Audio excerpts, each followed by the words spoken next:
everyone. So in this video we're going to talk about a very important part of statistics, which is that correlation does not imply causation. So I'll explain what I mean by that in a second, but you'll probably hear this a lot in statistics, that correlation does not imply causation. So just to go back a bit, remember correlation means that two variables are related in some way, like maybe they're positively correlated, maybe they're negatively correlated, maybe there's a constant correlation. But just because there's a correlation doesn't necessarily mean that one variable causes the other to happen. Maybe it does, but you have to, but not necessarily, basically. So for example, in this particular case, do you see how age and income have a positive correlation? The older you are, typically, according to this data, you have a higher income. However, just because these two variables are correlated doesn't mean that age literally causes you to have a higher income. Like on my next birthday, I don't automatically get bumped up to a higher pay raise. Like I don't get a raise on my next birthday. So just because they both tend to go up at the same time, that's probably just because the older you are, the more experience you have, or the longer you've been at your company, or that kind of thing. So there are reasons for this, but it's not just because you're getting older, you automatically make more money. So these two variables are correlated, but it's not a causal relationship. This one does not cause this one. So, just to be clear, the word causation, it's like the word cause. Like, does one variable cause the other? Like your shoes are untied and that causes you to trip. Like literally a cause and effect relationship. To prove that one variable causes another, it has to be either one really obvious, like I tripped on my shoelaces, that caused me to trip. I mean, that's pretty obvious. Or if you're doing a study and you want to see if one variable causes another, usually that's when you have to have some sort of control group. So you do a study, like for example, if you want to see if a medicine causes you to get better, you would have one group takes the medicine and you see if they get better, but the other group doesn't take the medicine, or they take a fake medicine and you see, like, does the group who actually took the medicine, do they get better? If so, that proves that the medicine probably caused them to get better and it wasn't just some correlation. Anytime you have a causal relationship, like one variable causes the other, that does mean there is going to be some correlation. So, for example, miles traveled versus gas in your tank. The more miles you travel, the less gas in your tank. That is a causal relationship. Traveling more miles causes you to have less gas in your tank. That was just very obvious. And so, clearly, there's going to be a negative correlation here. However, the flipped version of this statement is not necessarily true, and this is the most important part of this lesson. Correlation does not imply causation. It might, but it might not. So just because two variables are correlated doesn't necessarily mean that one causes the other. For example, let's look at this data. This is the number of sunglasses sold and the number of ice cream sales. Notice that there is a positive correlation. When more sunglasses are sold, more ice cream is sold. However, you can't say that sunglasses being sold causes more ice cream to be sold. So there's a relationship here, but it's not causal. It's probably just because of the warm weather. Like I would assume in warmer weather, more sunglasses are sold and more ice cream is sold. We call that a confounding variable. It's a variable that like affects both of them and is probably causing that correlation. So you have to kind of think behind the scenes, what could be happening to make both of these have the same correlation. So again, these two variables are correlated, but it's not a causation situation. This one doesn't cause this one. Or for example, stick with our ice cream sales, but ice cream sales and shark attacks. They both have a peak right around July. Again, that's probably just because of the weather or because it's the summer. Just because there's a correlation here doesn't mean that ice cream being sold causes there to be more shark attacks.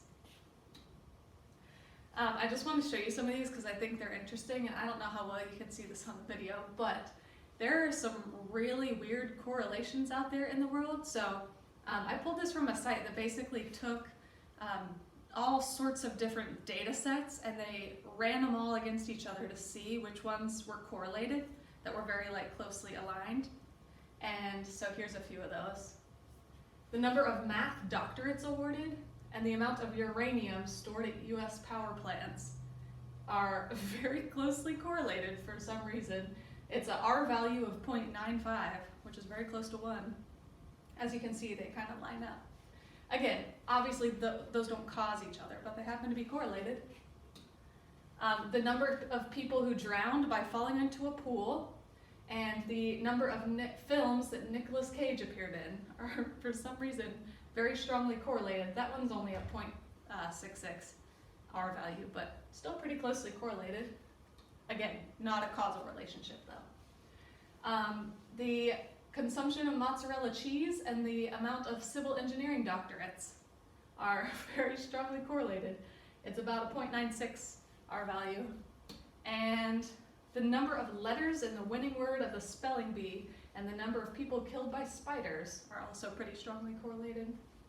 So again, these are just kind of for fun, but just because they're correlated doesn't mean the spelling bee is causing spider stuff. Here's a little joke for you. See if you like that one. Here's another one. Okay. So just a few examples of questions you might get asked on this kind of thing. Which of the following statements shows a relationship that is correlated but not causal? So, the amount of rainfall received and the level of water in a lake. This is a causal relationship. Causal.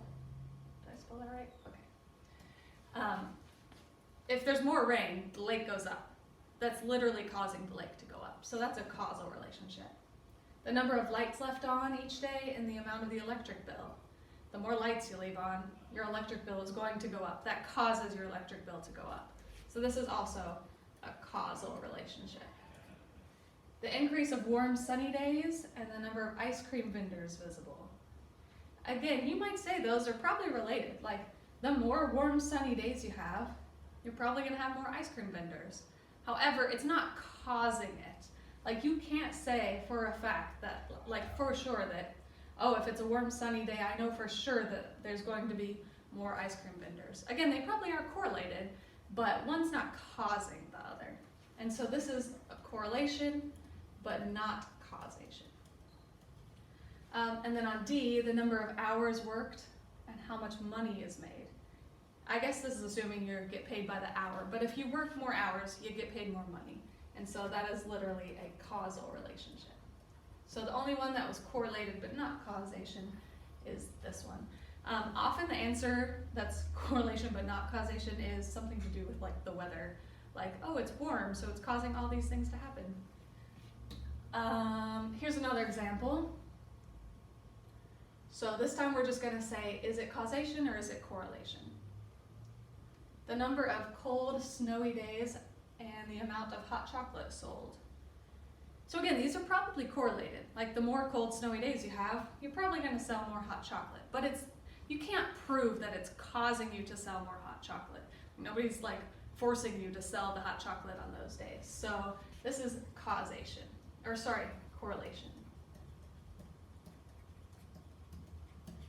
The number of miles driven and the amount of gas used, we already kind of talked about that one, but this is going to cause your gas to drop. You know that for a fact. So that is causation.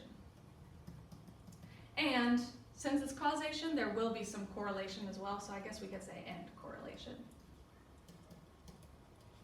Because as you drive more miles, your gas goes down. It would be a negative correlation.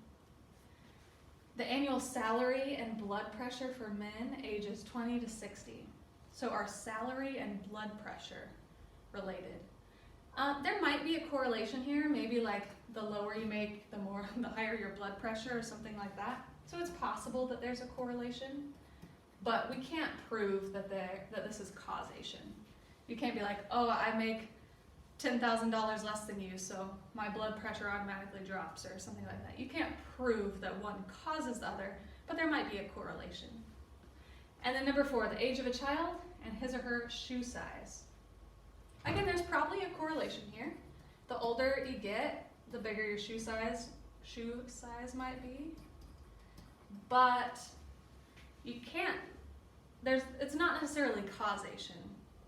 I can't be like, all right, on my 7th birthday, I'm automatically going to go up a shoe size. Like, you can't necessarily say that one is going to automatically cause another. They probably are correlated. They probably do both go up together, but one's not causing the other automatically. It's just that as you age, you grow, and that means your shoe size is probably going to get bigger.